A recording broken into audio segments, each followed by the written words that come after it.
Hello, and welcome everyone to our Indigenous Tourism Ontario and Resorts of Ontario Talk Resorts event.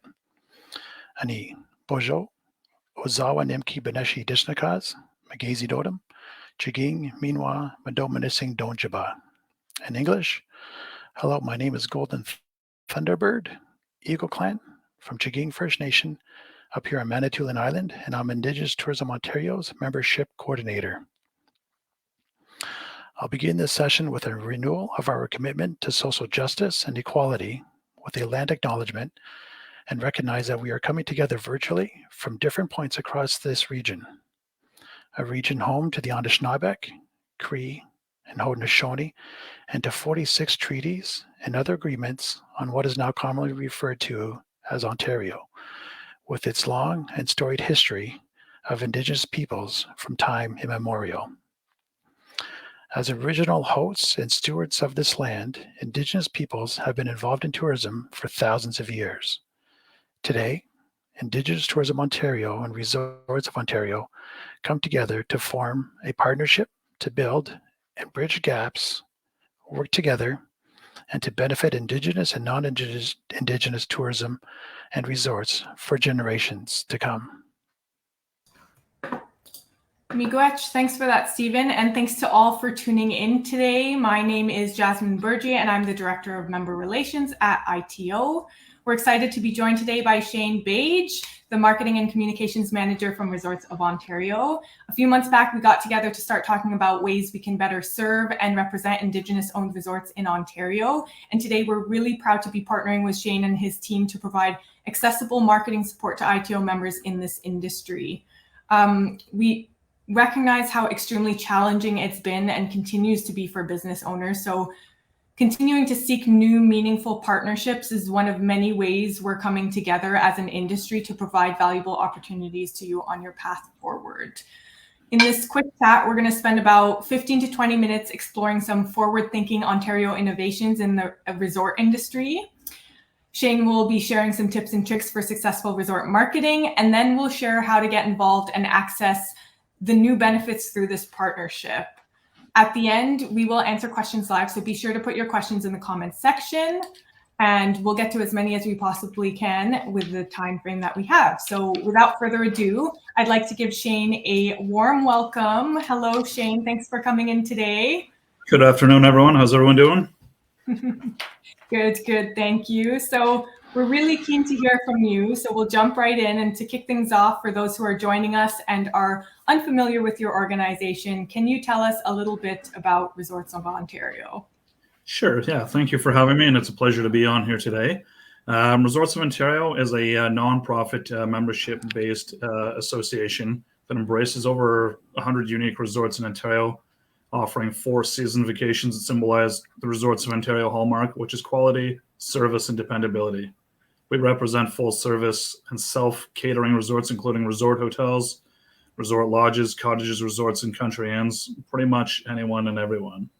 The association started, we're actually celebrating our 80th year this year. We started way back in 1942, and the association all came about after World War II, when folks were just getting back from the war and things like that, looking for places to go, and the resources and information wasn't available of what is out there in Ontario. So that's how the association formed, and here we are today.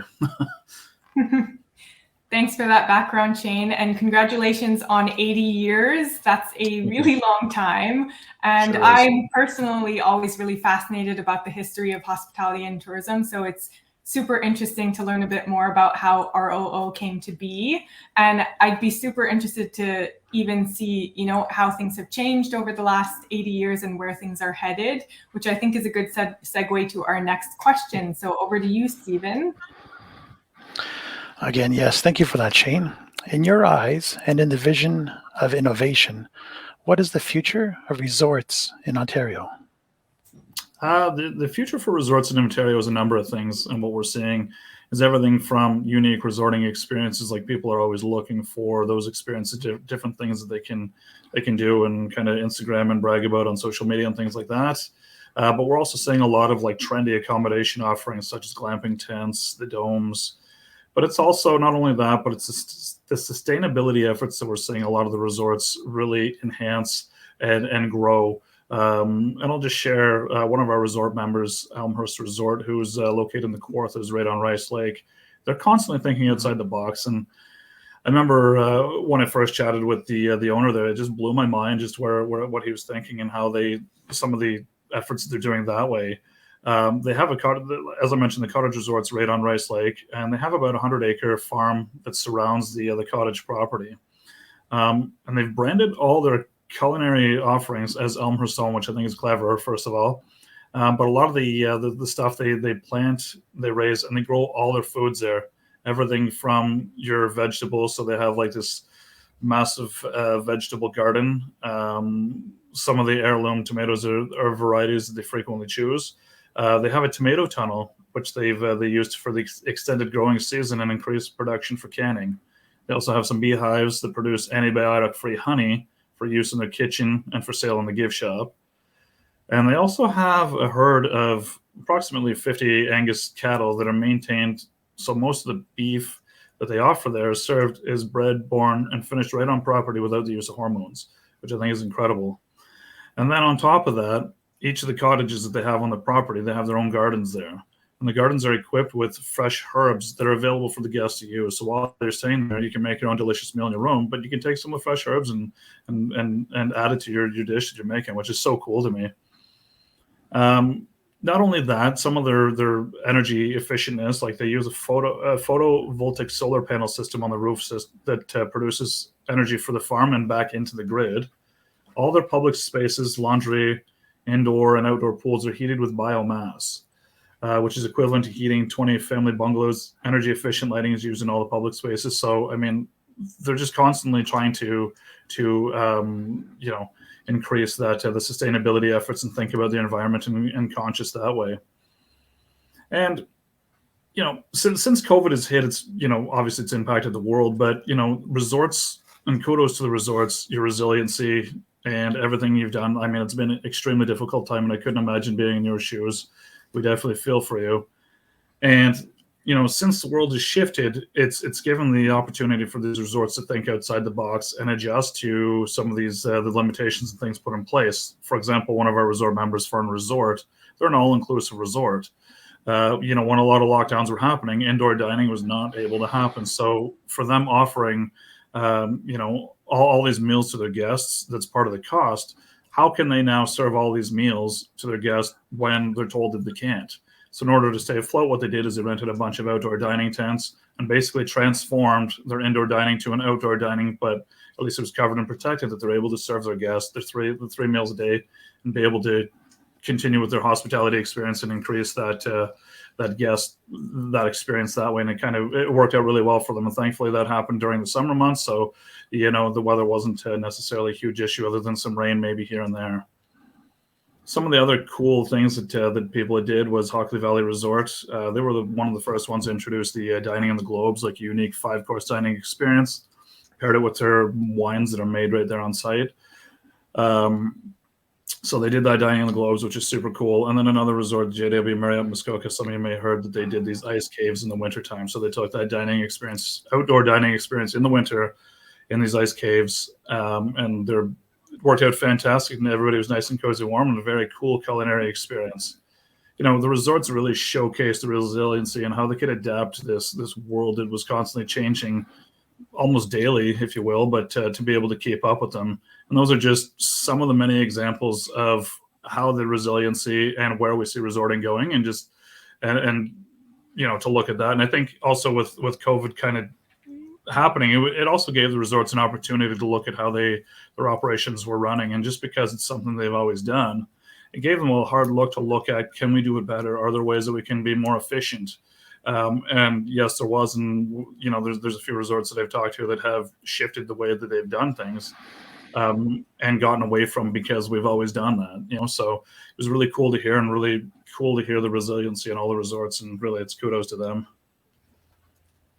That's awesome and very insightful. You mentioned sustainability, and we're definitely seeing a shift in that demand, especially in the next generation, towards authentic environmentally conscious and socially responsible travel. So I think it's been a really great opportunity for operators to, revisit their models and find new innovative ways to speak to this industry and do what they do, except better. Absolutely. So yeah, and it's always essential to keep up with trends and sustainable innovation. So thank you for sharing some of that, which brings me to our next topic of marketing. From your experience and with these industry changes and demand shifting over time, what would you say is the key to successfully marketing a resort? Well, the key to successful marketing a resort, in my opinion, first of all, is goals. You have to be, and a lot of people lose the focus on goals, but establish your goals and your clear goals, what you're trying to establish in order, and then you can build a marketing plan around that. And some of the ways to attract guests to your hotel or hotel property is embrace emotion. Really tug on those heartstrings. Yeah, there's discounts, special offers, and things like that attract people, but you really want that personal connection with the resort. You want them to be connected with you. You want them to kind of have that warm feeling when they come visit you, or to know about that, and just really tug on those heartstrings. And when you speak to that, I think you're going to have a new guest for life, or a returning guest often. And the other part to that would be storytelling. Storytelling is huge, whether it's through your content marketing, whether it's through influencers, however you do it, but like really the storytelling. And what I think you need to focus on, or what I'd recommend focusing on, is what makes you unique. Every resort property has dining. Every resort property has different amenities, but what is it about your dining that makes you unique? What is it about your experiences that make it unique? And really kind of focus on that sets you apart from the resort that might be 15, 20 minutes up the road, and really look at that and focus on that. And I think that'll go a long way. Encourage sharing. So encouraging guests to share their experiences, share the memories, share what they love most about your resort.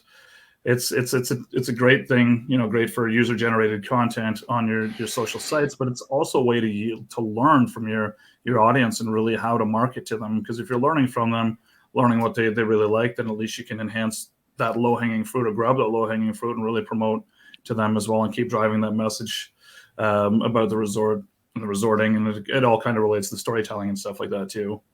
And then last, offer value. Nothing better than telling them about a package. You don't have to give everything in the kitchen sink away. Just offer some kind of value, immense value. Show them the value that they're going to say, I want to book there. I need to go there, and offer them something that's going to fit their needs of what they're looking to do for their vacation efforts. That would be my recommendation. Yeah, I think there's some excellent points there, Shane. We'll shift gears a little here now and talk a little HR. ITO has a few partners that work together to address labor shortages. What resources does ROO have available to address labor shortages when we look at resorts? So yeah, thank you for that, Stephen. Resorts of Ontario works with some colleges and post-secondary schools, because as we know, most colleges have the co-op placement as part of the curriculum, and parts of the course the students have to do, like either 2 or 3, even 4-month co-op placement in a resort. So we work with some colleges that we can assist with doing that placement, but it's a good way that they, some of these students have come into the roles.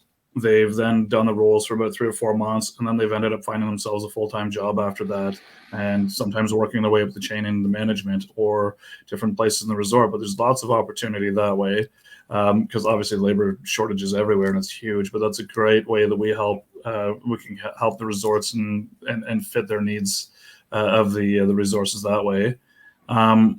With the Resorts of Ontario membership, you also have you're part of a CFIB membership, which is Canadian Federation of Independent Business.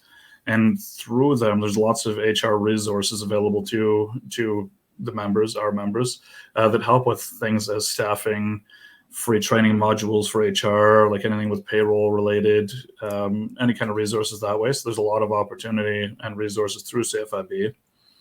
And last, with Resorts of Ontario, we also have a preferred supplier network for our resort members. Everything from, any supplies and things that you need, office supplies, recreational supplies, and that, and so on and so forth. But through our preferred supplier network, we do have some employment companies that do offer temp workers for people in all the positions, whether it's your housekeeping staff, whether it's your culinary staff, but they have positions of all that available to contract out if there's a real need at a resort property. Awesome. That's really helpful information. And I just want to jump in and add to that. ITO members can also access HR development support through our 3 Fires program as well. We provide one-on-one advisory support, employer-to-employee matching events for those of you who are looking to grow your team, and training workshops to build capacity among all levels of the business, anything from management to frontline staff. So next up is our FAQs.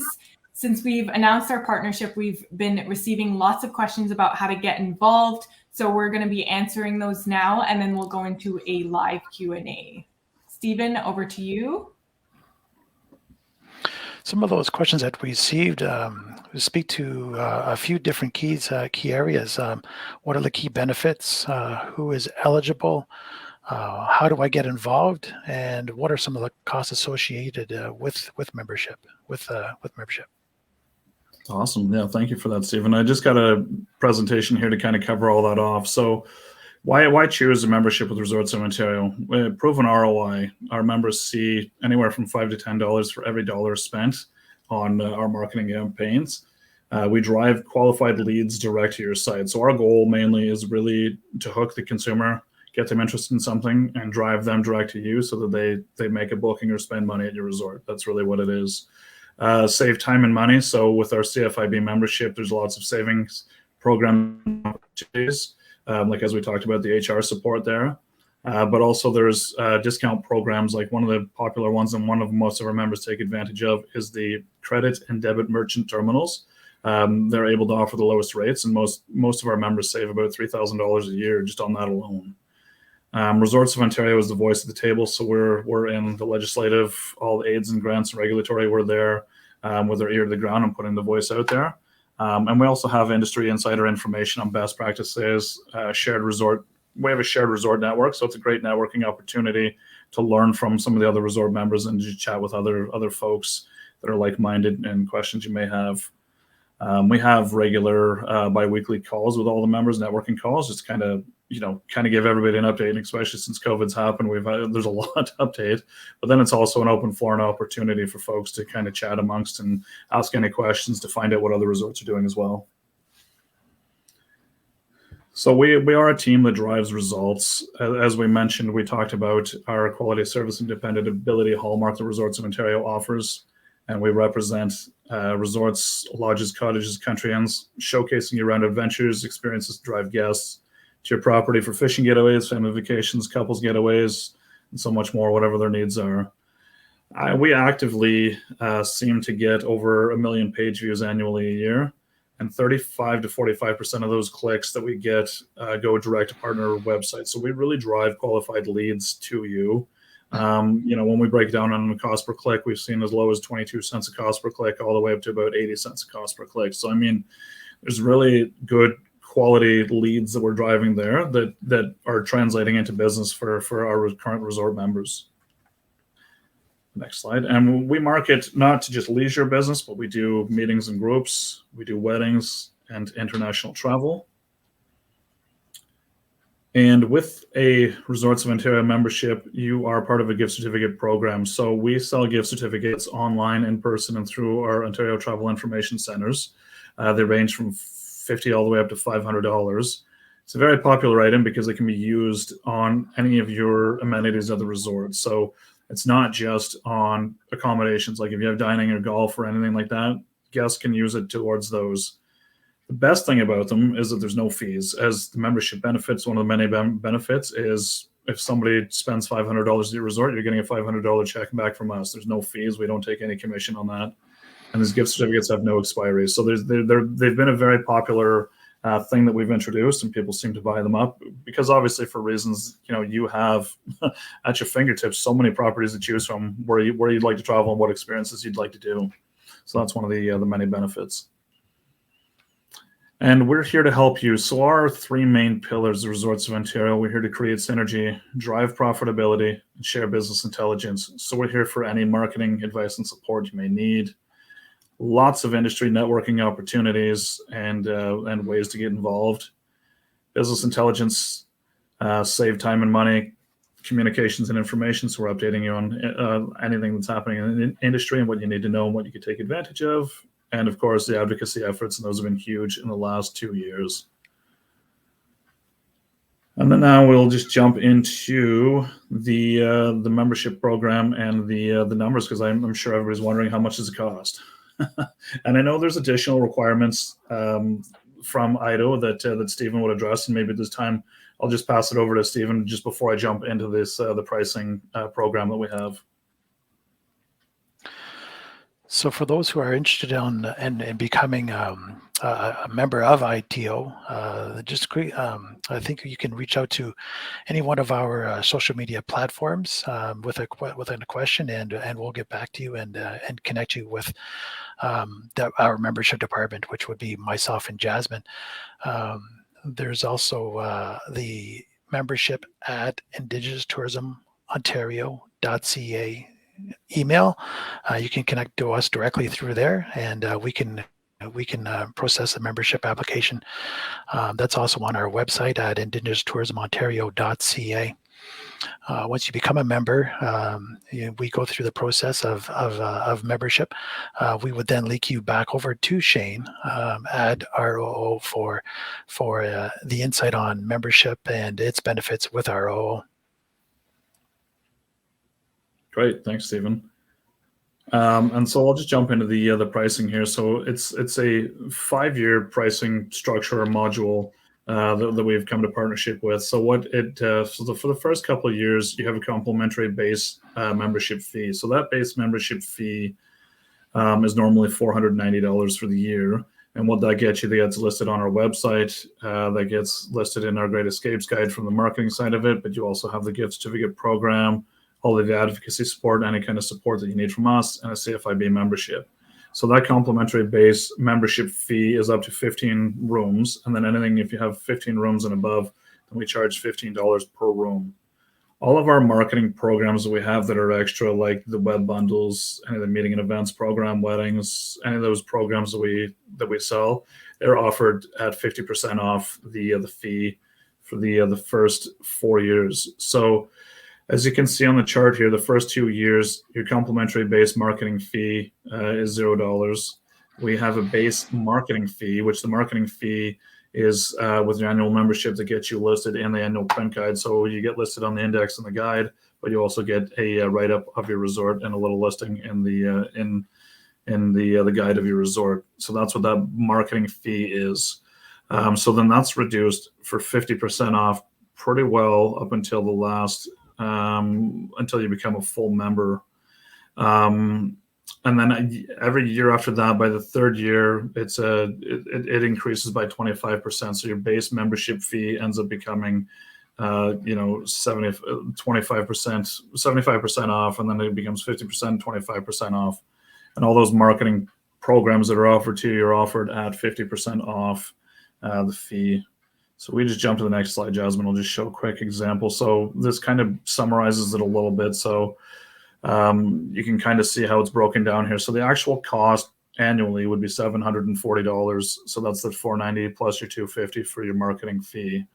But that includes all CFIB, full member benefits, and you get all that stuff. So that's how the structure is broken down for the fees.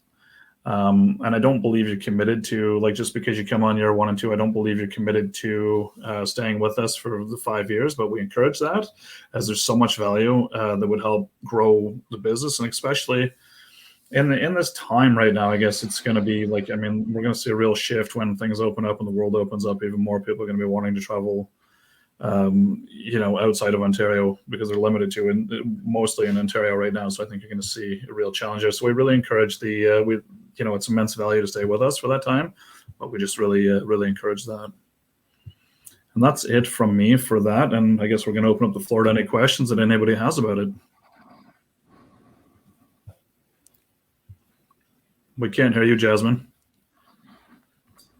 Forgot there was a mute button. There you go. Now we can hear you. So thank you, Stephen and Shane. That about wraps up our chat today. So we'll go to Q&A now. If you haven't already commented your question, please go ahead and do that now. And if you run into a question afterwards, you can reach us using the emails on screen, which you'll see in just a second here. And I don't see any questions just yet, but we did receive a couple by email prior to the session. So maybe we'll start with those and then we'll go back to our comments section. So Shane, this one's for you. When does the Resorts of Ontario membership period start and end? And is there a registration deadline? Yeah, so and new members can sign up at any time, but it would obviously, new members can start to sign up at any time, but it's usually January 1 to December 31 annually is when the membership, your membership is active, I guess, if you will. So that's kind of what it is. You can sign up really at any time, but obviously the earlier the better, because then you're going to get most of the benefits of the association that way. Awesome. And we have a second question also received prior to the session. What does the ROO membership renewal process look like? So it's just at the end of the year, we send out renewal forms, and then you just have to obviously let us know if you're interested to continue with your membership with us, which we encourage that. And that's all it really is. You just have to, we'll send out some forms and you just have to check the box whether yes or no. It's that simple. Awesome. Sounds very simple. So just looking at our comments section again, I don't see any questions, and that's the last question that we received. So we'll leave it there. I highly encourage you to get in touch with us if you're interested in getting involved. We are here to answer your questions and get you set up anytime. So with that, a big thank you to Shane for joining us, and thank you for to everyone for tuning in. Bye for now. Thank you so much for having me. Bye-bye.